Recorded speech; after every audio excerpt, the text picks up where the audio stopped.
In her nearly 30 years as a journalist, Maria Hinojosa has reported for PBS, CBS, and CNN, among other outlets, and is the longtime anchor and executive producer of NPR's Peabody Award-winning show, Latino USA, a frequent guest on MSNBC and the founding co-anchor of the political podcast In the Thick. She is also the host of WGBH's talk show, Maria Hinojosa One-on-One. And if that weren't enough, she has also founded Futuro Media, an independent nonprofit that produces content from a POC perspective. Her work has earned Emmy Awards, 2 Robert F. Kennedy Awards, and the Edward R. Murrow Award. In Once I Was You, Hinojosa relates her experience of growing up Mexican-American in Chicago to our current immigration crisis. Tonight, Maria will be in conversation with Helen Ubiñas, Metro columnist at the Philadelphia Inquirer. We're so pleased to have you both with us tonight. Helen, Maria, the screen is all yours.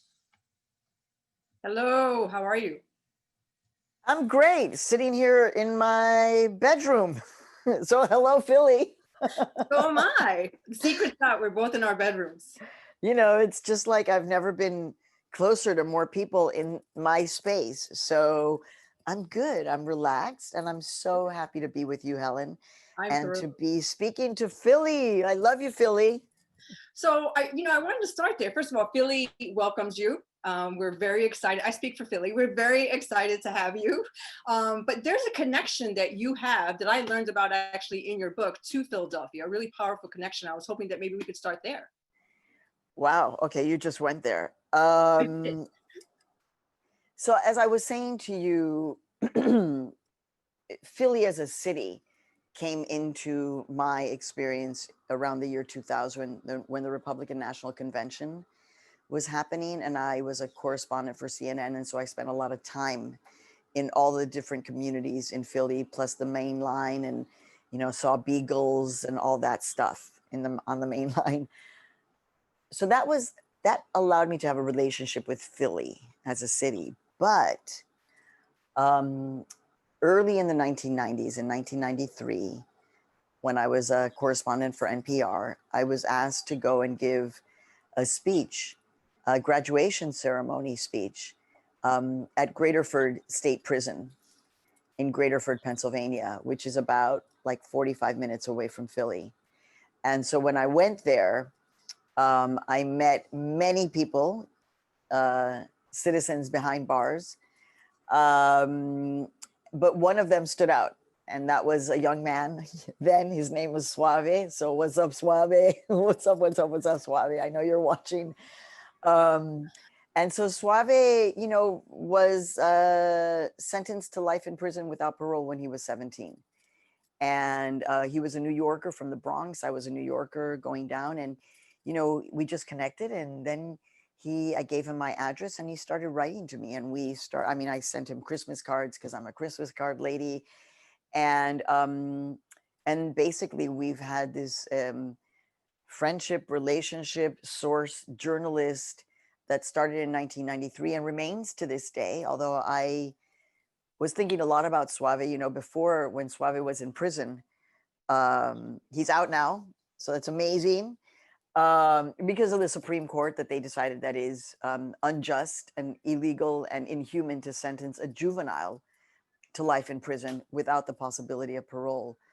But Suave just gave me a lot of hope meeting him. And he is now the thing that has kept me more connected to Philly. And so we're doing an entire documentary that is yet to be named. So we can't tell you what it's named because names are an issue. But we're very excited. It's a documentary that captures these, since 1993, this experience that I had with Suave. And I was telling you that this morning I was thinking about Suave because I knew I was going to be in Philly tonight virtually. And, when Suave was in prison and he would call, I would stop everything that I was doing. I would run out of editorial meetings. I would stop interviews, and I'd run into the studio to record my phone calls with Suave. And, now it's different, right? Suave is working. He's out. He's doing the job. I'm working. So I miss that. in the sense that those calls from prison were difficult, but they also tethered me to Suave in a way that it's been hard not being able to see each other since, I guess, I don't know, early in the year. So I know that Philly is so near, but I know your numbers are going up, so we're going to stay safe. Right. And you can ask Suave. I was yelling at him. He was one of the people when I got sick with COVID, actually, because I got sick with COVID early, and I remember yelling at Suave. He's one of the. I had to apologize because COVID actually messes with your. You become very aggressive, and I had to call Suave and apologize. But I was so worried about him going to work that I yelled at him. I was like, "You can't be going to work. You have to take care of yourself." I became such a mother. Well, I brought him up because he texted me before this to make sure that he was going to be on the call. So I promised I'd do a little shout out because of that, your connection. And it's a pretty powerful one, and one that obviously has kept going for a while. So just so you know that he's on the call somewhere, and I'm sure pretty excited. So, but I wanted to, a couple of things I think I should sort of fess up first is that, this is not my comfortable place. I'm very sort of shy and all that. So I blame you and this book that I obviously adore. Look at this, okay? Because in the book, you talk about eating your fear, right? Look at this. Okay, when I tell you that I adored this book, I'm not kidding. But you said in here to eat your fear. So I ate my fear and I'm like, sure, I will absolutely be on this call with this woman who I clearly adore. So just so you so I'm fessing that up. But I want to talk about the timing of this book, right? In preparation for this conversation, I was looking at some of the interviews that you've already given, and one of the things that stuck out was something that you said. You said in 2016 there was something that you said that went viral, and it was, "There's no such thing as an illegal human being." And can you just talk to me a little bit about how that sort of sets the tone for wanting to write this book and writing this book, and sort of the timing around it landing right now? We're a little bit out from the election. We're, sort of at this really pivotal time. Yeah, so writing a book, as you know, Helen, is really hard. I didn't really want to write another book. I wrote 2 books early on in my career. And they're just hard. They're difficult. They're challenging. Most writers are insecure, so there's like a whole. But I did go on MSNBC on primetime in 2016, and I had this engagement with a Trump supporter, Steve Cortez, and he used the term illegal. He was like, "Oh, those illegals or the illegal immigrant," and I was like, "Wait. There's no such thing as an illegal human being. Illegal is not a noun." And that went viral. That moment kind of took off and it went viral. And I thought, well, I can write a short little book, a little pocket book, like the kind that we used to pick up at the airport when you'd be picking up your candy or your magazines, and you're like, oh, I can, like, that was my image that we would always be in airports. And I was like, I can write a small book. The thing is that the publishing industry is an industry, and they loved me, but they were like, we don't really think that little book is the way to go. And so they actually wanted me to write a bigger book. That was my amazing editor, Michelle Herrera Mulligan, Mexican Irish from Chicago. And so the idea was, it's not a little book, it's a bigger book. And then it was not just my story, but actually the demand that I reckon with my adopted country, because I was born in Mexico, and actually write the history as I understood it through my eyes, the history of immigration and other policies in this country. So it's a very kind of intimate book, very dramatic, intimate. There's a lot of intimate stuff, but then there's a lot of history, which I call spinach, but like the best kind of spinach, that's got like Italian olive oil and lemon and garlic, like that's the kind of spinach. And to be honest with you, Helen, when I was finished writing the book about a year ago or so, I was like, you know what? This book is it's all been written already. There's nothing new to say. I have nothing to add. That's how I felt. And so it's very interesting that people are like, oh my God, it's timed so perfectly. Because I'm like, that, when you're a writer, you never think anything is the timing is on your side. No, but it's when I saw that you were talking about it in 2016, it would have been timely then, right? Obviously, it would have been timely. But the fact that it's, it dropped closer to now, it was timely on so many levels and sort of at the intersections that you dealt with even in the book. And you talk a lot about the spinach, which I thought was probably was some of the most powerful sort of pieces in your book, because it sort of really framed the conversation that we are having and that we often have about immigration, right? And to put it in that context was, I thought, a stark reminder to the readers, to the American public, to citizens, that this conversation didn't begin when Trump was elected. It didn't begin. It's not going to end regardless of what happens. And so that was really telling. And it was like, there's some real knowledge in here about like, hey, this is the context. This is our history that you were not aware of. And I wonder how sort of aware and so sort of cognizant, and I love that dog. Walter, come back. Well, and just sort of the thinking behind really inserting that history or those history lessons for us. Yeah, so that was the part that was most difficult for me when it was kind of like, look, and you can do this. You can write that history. And I was like, ah! Somebody asked me what was the hardest part of writing the book. I mean, definitely writing about my assault was painful. There were moments when I was very much in communication with my father in the writing of this book. May he rest in peace. But the painful parts was actually writing about the history, because I feel like I didn't have the right. I wasn't born in this country. I'm not a historian. How could I write this? And actually, it was the part that was while difficult, was also the most liberating. So, in the writing of this book, I realized, that the first people that were excluded by law from this country were people just like my mother. So people immediately think the Chinese Exclusion Act. Yes, but first, it was the exclusion of Chinese Asian women. Right. And in the history books, this, we were told, well, they were prostitutes. Right. Okay, sex workers. No, they were wives who wanted to come and be reunited with their partners, So to me, that was just very revealing to just see like, wow, my experience as a Mexican immigrant, my mother's experience is tied to what happened to Asian women. They were denied access. Could have been my mother. And that's something that I really love about the history, which is like suddenly you see yourself in somebody who is quite different than you. And you're like, but we're part of the same policy. Right. And you really painted the picture of there are no heroes, right, when it comes to the story of immigration in America, meaning that, this was an issue long before, we started to pay attention, and it's going to be an issue long after. And this precedes, Trump and even some of the presidents that we perhaps liked better, or we were more aligned with their policies. And it's just stuff that we choose to see and not to see, which sort of brings me into sort of another theme that you have is about representation, about seeing and hearing those whose stories we don't normally sort of see, whether we're talking about newspapers or on television.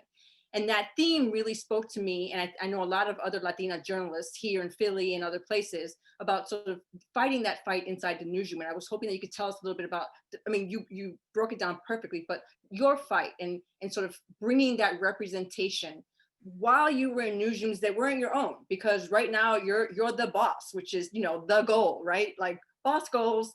But before that was possible, how did you maneuver that? How did you navigate that fight within these newsrooms? Look, it was very clear. First of all, it was hard. And I can't believe that Walter is like perfectly posed. I mean, he's really, I believe he's the star of the show right now. So, I mean, by the way, he's Walter for Walter White, Walter Cronkite, and Walter Mercado. And he's my son's dog that's become mine. And he's really saved my life. I love you, Walter. Anyway, just because, a dog in a traumatic moment is actually really, really helpful. So he was very important for my healing from COVID. So, when people ask me this question, my first job was in the year 1985. It was an economic recession at that time. And so I wasn't so fixated on the fact that I was the first Latina to be employed at NPR in the newsroom. I was thankful that I had a job. I was like, I got a job. That's amazing.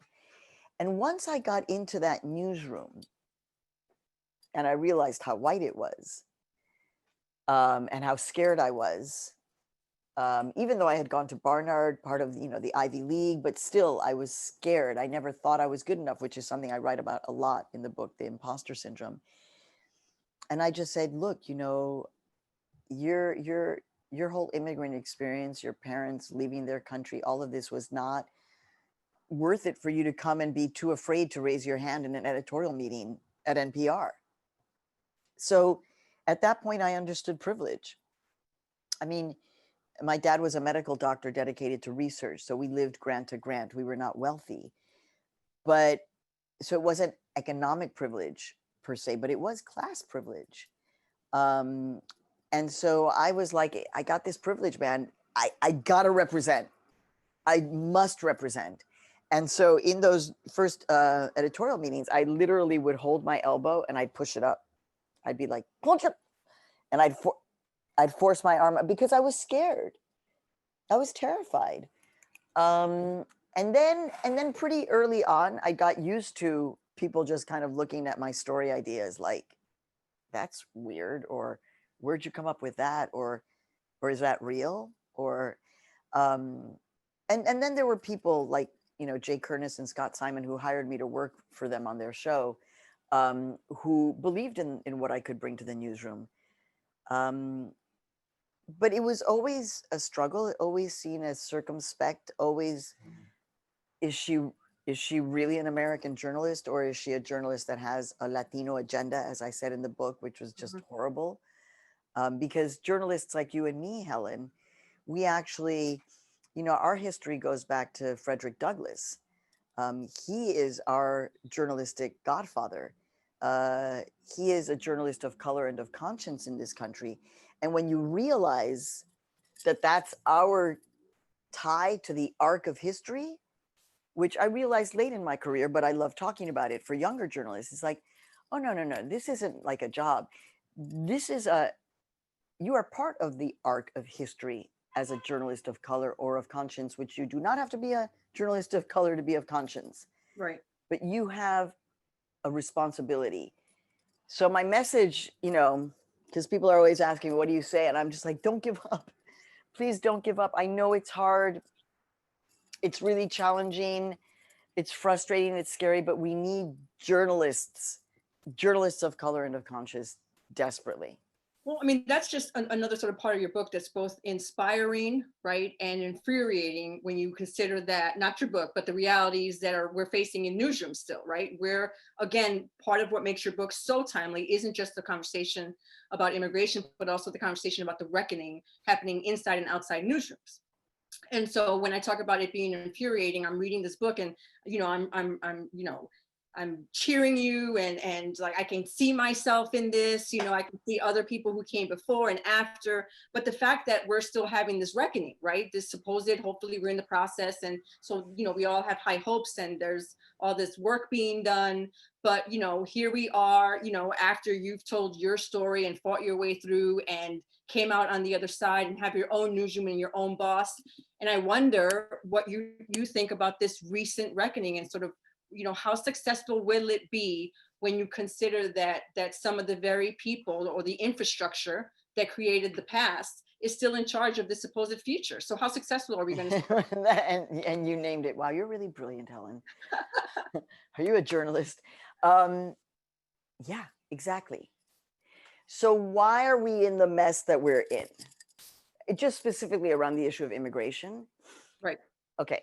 So with all due respect to white men, cis male white men, heterosexual, of privilege, some of whom are my best friends, but they run and own most of the news media that we all consume, almost like all of it, basically. Okay.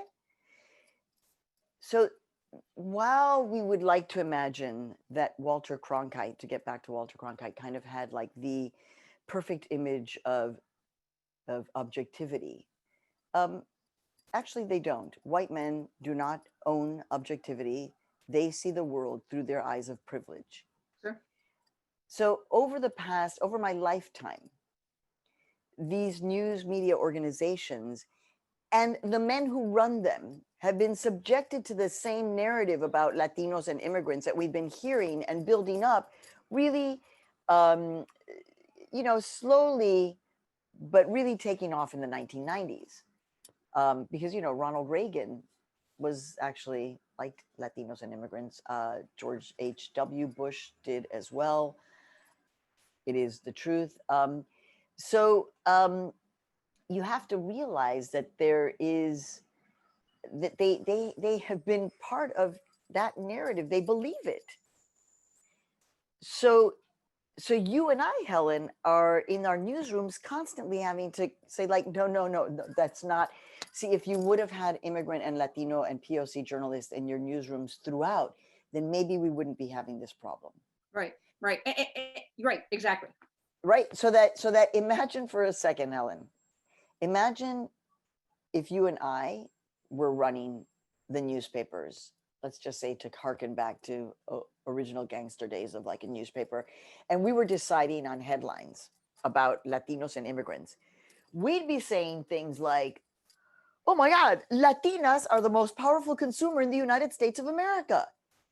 If you reach a Latina consumer, your product is going to take off, because we know this, right? Oh my God, Latinos have surpassed white kids and Black kids at going straight from high school to college. What? Latinos are going to they're going to sustain higher education. Oh my God, Latinos are, if we would be really special, like, wow, if we actually discuss about this more open relationship between the United States and the South, we would have all kinds of really fascinating people coming here, Guatemalans, like from the highlands where you go to visit them, but instead now we are all painted as a threat. Mm-hmm. So it hasn't gotten better. It's gotten worse. And now our job in the newsroom has actually gotten 10 times harder. And whether or not the white men in the newsrooms, that's because we're basically saying,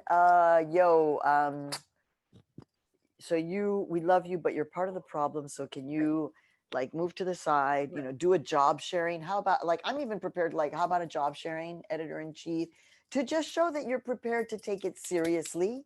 Right. Because ultimately we need to do a self-critique, right? We have to look at ourselves, which is what the movement for Black Lives has forced, right? Which is like, whoa, wait, what?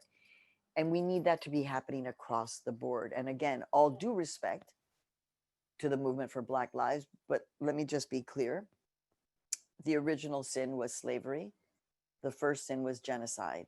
So anti-Indigenous hate, anti-Black hate, anti-immigrant hate, anti-Latino hate. It's all part of one trajectory.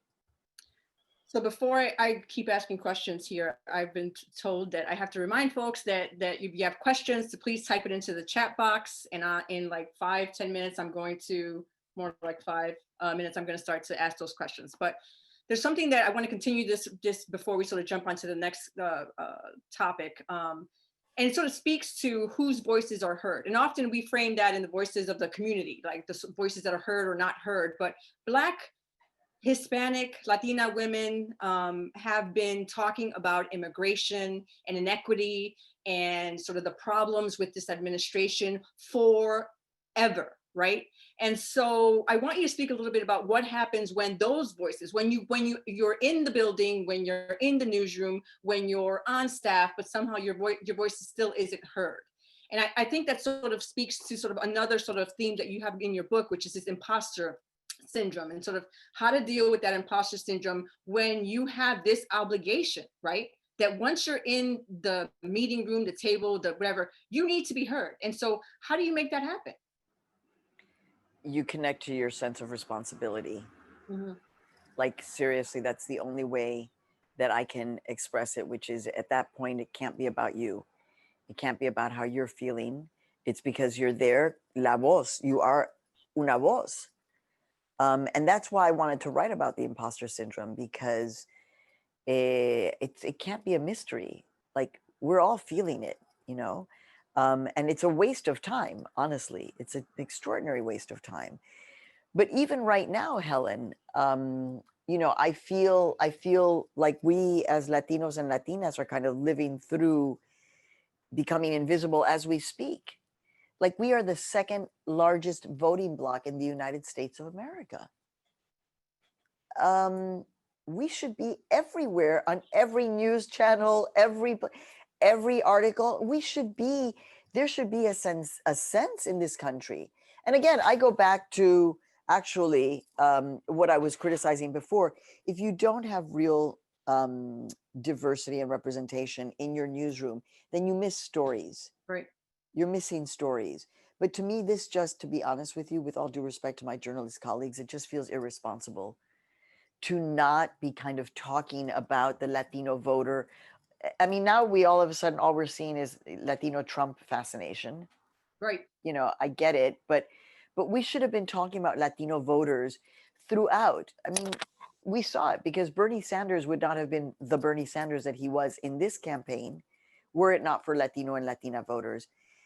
So even right now, like on days like today, I'll be like, wow, you know, I don't feel heard. I don't feel seen. You know, 545 children Yes. have been taken from their parents. You know, it could have been me. I was one of those kids, even though I came with privilege, but it was this close to happening. You know, you would think that people would want to hear from people who have this close-up experience. And it's kind of like, you know, so That's interesting. I'm sorry, I just cut you off. just to say, pero no importa, al final de cuentas, eso no importa. Like Latinos and Latinas, we need to understand that our feeling of imposter syndrome, that we don't belong, that we're being made invisible, that we feel all of that, we acknowledge it, but it doesn't mean we stop doing this work. Right. It's exhausting, though. It's exhausting. It's exhausting. Oh my God. You know, I mean, I just turned to my husband at one point and he was like, how you doing? I was like, ay, estoy bien cansada. And of course, I'm here with energy, and I'm so thankful to be here. And at 7 o'clock tomorrow morning, I'll be in the park boxing, you know, so that's how I maintain this. But there is a psychological exhaustion, a spiritual exhaustion, no doubt. There's something also in the book that you point to, which I think, to be honest with you, is kind of missing for many reasons. But you talk about the sisterhood you have with other Latina journalists, with other Latinas of color, with Lips. And you know, I gotta be honest, when in my career, maybe I just happened I'm not in the right freaking rooms, but I'm turning around, and for many reasons, my peers are often no longer in newsrooms. They have either been pushed out, or just basically the exhaustion has reached a peak, so that I have, you know, peers who are a little bit younger, a little bit older, but my age group seems to have disappeared in many ways, right? And so, you know, when I'm reading this, it's incredibly inspiring, but like, how do you know, I mean, what advice do you have for folks who are in newsroom that perhaps they are the only one still, or one of a few, or, you know, or looking for that mentorship or sisterhood that's not in that newsroom? Where do you go? How do you find it? Well, something amazing just happened this week, which is that a group of young Latina, early career Latina journalists created a mentorship program out of nothing. They announced it on Twitter. And they're actually doing it because they had that question, like, we have to start an actual mentorship program. There aren't any. Well, they started one. Right. And it looks like people were really excited to see that. Like, wow, that's great. I mean, there isn't a silver bullet to how to do this. I just know, you know, because there were so few of us when I started, that if I would see a woman of color, I'd just be like, hey, you know, hey, can I talk to you? And that's you actually have that in the book, right? Yeah, that's how my friendship with Sandy Ratley, right, who is African-American and the first Black vice president at NPR, 3-time Peabody Award winning, godmother to my children, and my best friend, who was a little bit older than me, and so allowed me. She was in fact my mentor, but we were just best friends. Mm-hmm. So you have to kind of make it happen. And I know, Helen, you said you're like, well, I'm a little shy. Yeah, we all are. But that's where we got to get out of our comfort zone to find that group of people or women who can support you. Because,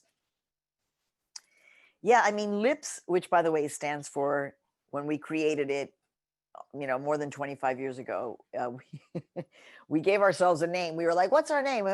LIPS, Latinas in Power, sort of. I love it. The S was for sort of. We are in power now, this group of women. I mean, Rosana Rosado is the Secretary of State of New York, former publisher and editor-in-chief of El Diario La Prensa in New York City. We are in the New York Times. We've actually retired out of the New York Times. So there's a lot of places where we are, honey. And so I just got to say, you kind of got to just do it. And one of the things that we did with Lips was that when we got together, not everybody showed up at the first meeting. We didn't really know. But one thing that Evelyn Hernandez, former president of the National Association of Hispanic Journalists, said was, can we just make this a group where Latinas get together and we don't do anything, but just be together? And I remember just like, really? And actually, it was the smartest thing we ever did, because all we do is owe each other our friendship, and that's it. That's amazing. I'm going to take your advice. I'm going to check out that mentorship program. We're going to see how that goes. Before, I know I have to, you've got two already good, really, really good questions, but I do want to ask one thing, because again, so much of this is, I think, other Latina journalists feeling seen and heard by the stories that you told, by your story, and it's incredibly empowering. But it's also like a blueprint for like how I will live my life by Maria Hinojosa. So you do talk about imposter syndrome, and you talk a lot. I mean, that's definitely a theme that goes through it. And while you're fighting through it, and often there's something that I've sort of seen, when I listen to your shows, when I listen to your segments, when I talk to you now, that you are confident in a way that truly I don't witness in a lot of women, and that's too bad, and I just want to know, where does that, and you sort of spoke on this a little bit, but where does that healthiness come from? Like, how do you keep that light lit, even when your little voices are going off? Like, how do I keep that light lit? I mean, I really work hard at it. And I think that a lot of this got kind of turned up. Great use of the word. In 2015. 2015 was the year when, and I write about this in the book, when it basically all just almost came crumbling apart. Right. My marriage, my spiritual self. I lost my father, my best friend, my cousin. My best friend died. I was holding her hand when she took her last breath. There was a lot of ego that was happening at the time. It was making me into quite an angry person. And so I had to do that thing that you hear people talk about, like I really had to do the spiritual journey. And when people would say, I went on a spiritual journey, I was like, stop it. I hate that. Because there isn't a way, to figure out what this is, but there is a reckoning that has to happen with oneself.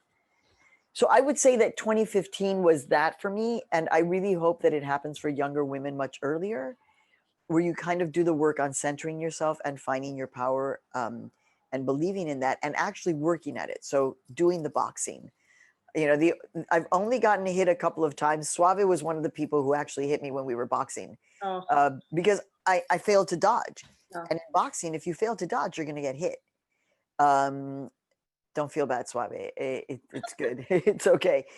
But I remember it, right? So people are like, you're a boxer? I'm like, yeah, but I'm not looking to get hit. I'm just training because I need to feel strong. I also talk to myself a lot. I mean, I meditate. So that's the other thing I do every day. I meditate. And I convince myself to own my power. And that's what allowed me in 2010 to create Futuro Media, which was really risky. I didn't have a job. I just couldn't fathom telling my father that I had gone on unemployment. And so I just did what an immigrant does. I was like, okay, I'm gonna figure this out, and there were people who wanted to work with me, and I jumped in. And in that sense, it's like owning your voice and just jumping into the abyss of, something is gonna happen here. And I think, I'm just gonna quote Sonia Sotomayor, who is an honorary LIPS member, who has come to our LIPS meeting. Wow. A few of them. I know, it's kind of incredible. And Sonia said, you know, for Latinos and Latinas, oftentimes the first act of discrimination that they're going to experience is going to be themselves against themselves. So we need to really check that out. Now, while we have that, and sometimes nos hunde, it takes us down, we're also badasses. Right. I mean, we're also doing this stuff. We are doing it. And you see those women all around you, even though they may be invisible, they're central to all of our lives, really. Right. Right. And even if they're exhausted, whether we're talking about Latina journalists or Black journalists or journalists of color in general, the fact that we are still in these newsrooms that are, you know, still sort of trying to evolve as we speak, the fact that we're still in there fighting this fight says a lot about who we are and what we feel our obligation is. And Absolutely. you definitely are a, you know, a role model for us and you know, for a lot of journalists of color. I do want to say one thing about Joy. Joy. Cecilia Weissman, my best friend who passed away, whose hand I was holding when she took her last breath, was also a journalist. Her husband, Gary Marks, is a top investigative journalist at the Chicago Tribune. When Cecilia was dying of cancer and the brain cancer had already spread, you know, she just talked about joy. She had battled so much anxiety and insecurity throughout her life. And I just remember her saying, it's about the joy. And I don't have any tattoos, but if I was to get a tattoo, it would be just those three letters. And so that joy, I love seeing a lot of women of color on Instagram, which is, I love. I'll see you there. So our joy is our resistance. I mean, me working out with this crew of people, African, Latino, young, old, every day in the park where we're boxing, but then we're dancing together, that kind of strength and joy is necessary. And so you need to find it. Whatever it is, you, Helen, or other people, you need to find that. And maybe it's, I don't know what it is. Mine also includes birds. I've become a birder. I mean, I don't even know what I'm talking about. I don't know anything about birds, but I like seeing them. And, you know, so whatever it is, find it.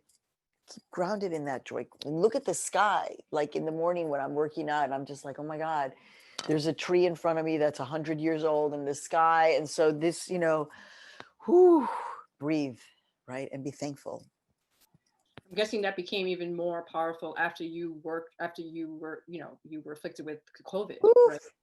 You have no idea. I mean, yeah, so the fact that I'm able to go and work out every day in the same park that helped me heal, yeah, it's my jam. It's my total jam. And hopefully, you know, New York won't go back to being completely closed down so that I can continue being in the park with my friends. We're socially distant, so don't worry. I know, I see people like trying to ask you questions and I'm like, she's being safe, leave her alone. You know, I want to say something about that because as a COVID survivor, you know, I take this very seriously and I'm not reckless. So I'm a little bit like with all due respect, please don't lecture me about that. Right. Like I live in a city where we set the example and we still set the example, but also respect that somebody who is a survivor and who knows the toll that this can take, knows how to move in the world so we don't infect each other. We're very conscious of that. So I'm not reckless. And I feel like we need to be respectful of people who, you know, we're not reckless, please. By the way, I'm also one of those people who don't have parties inside. Like definitely, like I know people who are doing that in nuestra comunidad, and I'm terrified. So right. I think there's a big difference between a gathering in a park where you're socially distant and kind of a more like active social life of which I don't see anyone. Right. So we have some really good questions and I want to make sure that these folks get in here. So I'm just going to use first names, which you know, somebody let me know if that's not allowed because I'm about to like, you know. So the first question is from Abby. She says, there is a job that I've been fighting for and I've been doing the job without the title, pay, and now without the respect. Ooh, I felt that. My gut tells me not to take the job because I know the person in charge doesn't really like me or want the best for me, but it's what I've been fighting for.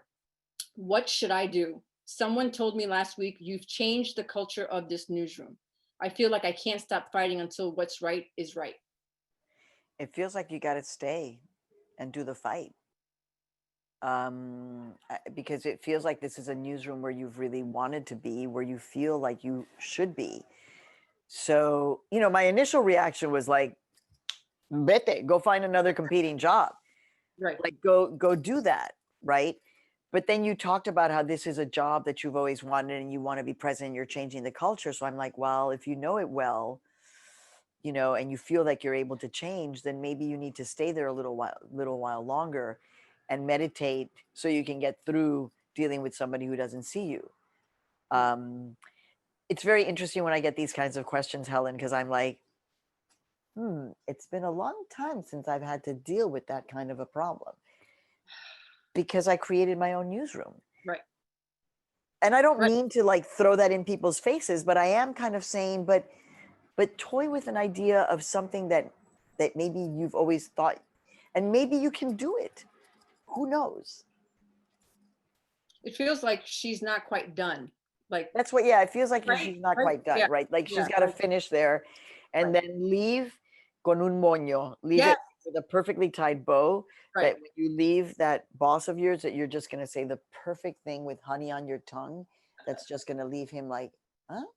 And you're going to Yes. be, yeah, I'm going off. I was just hired by the New York Times. Right. You mentioned honey a lot, and I was like, I have to search for my honey on my tongue because it doesn't really taste like that. The next one is Melanie. I keep seeing articles and book clubs that use this term as the focus. Do you use the term Latinx? Does the term Latinx create more visibility for the community? So I do a show called Latino USA. So I think you have a sense that we're not changing the show title to Latinx USA. With all due respect for the people who moved in that direction, I totally get it. You know, Latino and Latina is very gendered. In Spanish, we often choose the male gender to focus on. So that is, or the male form of the word. So I totally get that. You know, I'm close with many people who are trans. And so they explained to me that actually they don't like Latinx because they've worked so hard to be gender affirming, and then it's like, it's gone. Right. Right. So I tend to use them interchangeably. And I often use Latino and Latina a lot, even though it's a mouthful. Saying Latino and Latina rolls off my tongue easier than saying Latinx. And I do think that saying Latinx, for people who don't really know the community and don't really want to do the work, it kind of absolves them from doing any kind of understanding of what we're talking about. And so in that sense, I'm a little bit like, yeah, it's too easy. Also in Spanish, está bien difícil, porque Latinx está como que, ay Dios. Yeah, I happen to fall exactly where you do. And I don't know. I mean, that's just where I am comfortable. That's the space where I'm like Latina, Latino. Yeah, that's where my comfort is. Next we have Robert. Talk a little bit about the diversity of the Latinx, sorry, totally screwed up. The Latinx community and its rapidly increasing and significant population that you made reference to. Although there are some successes, what does the community need to do to wield greater political power with its rising numbers? Well, you know, I think it's interesting that people often are targeting the community. Like, what's the matter with you, Latinos and Latinas, that you're not voting? Right. Well, you know, politics is, it's a transactional thing, if you think about it. You want my vote, you got to come and work for my vote. Bernie Sanders worked for the Latino and Latina vote. I was very surprised by that. I didn't think that that was what was going to happen, but it did happen. And it wasn't just young Latinos like 4 years ago. It was generalized Latinos and Latinas voting for Bernie Sanders because they worked at getting that vote. So it's not really the fault of the Latino and Latina community. As I said, you know, if it was up to me, there would be so many more stories about Latino and Latina voters across the board so that they would see themselves reflected everywhere. And then they'd be like, oh my God, we have to take ourselves seriously. Like, look, every cable news channel every hour is talking about us. Wow, you know, like, you know, we really, so it's not the fault of Latinos and Latinas that we are not, you know, turning out on our own in droves. because again, that's what politics is. It is transactional. You have to work for that vote. So the truth is that also Latinos and Latinas are incredibly diverse. Right. You know, I just found somebody who I know who is like an abuelito to me from La Frontera on the US-Mexico border. He's like a grandpa to me who just announced that he is a proud Trump supporter, Mexican-American. Oh, that And one hurt. I'm like, pero wow, but you know, I'm a journalist too. So I'm immediately going to get on the phone with him and debrief and try and understand. You have many Latinos and Latinas who are longtime Republicans, especially in Texas. Longtime Republicans, they'll vote Republican no matter what. So the diversity of the Latino Latina experience is such, but I'm demanding more from the parties. And I don't really know what to expect from the Republican Party after Trump. I don't think anybody knows what to expect. Right. It could just go up in flames. Yay. Allison, this is great. This is who inspires you today? So, I mean, I get inspired by a lot of people. I love Instagram. I get a lot of inspiration from Instagram, just like badasses. Like right now, India Moore, the star of Pose, who's a friend of mine, you know, just posted something. And I'm like, damn, India, you know, a trans woman, you know, who goes by they, like, oh my God, you inspire me so much. You know, so I find inspiration in many places. Certainly, you know, Sonia Sotomayor, I mean, incredibly powerful. Writers like Sandra Cisneros, my muse, my friend. But really right now, the people who, I mean, I'll just mention Estrella. Suave knows who I'm talking about.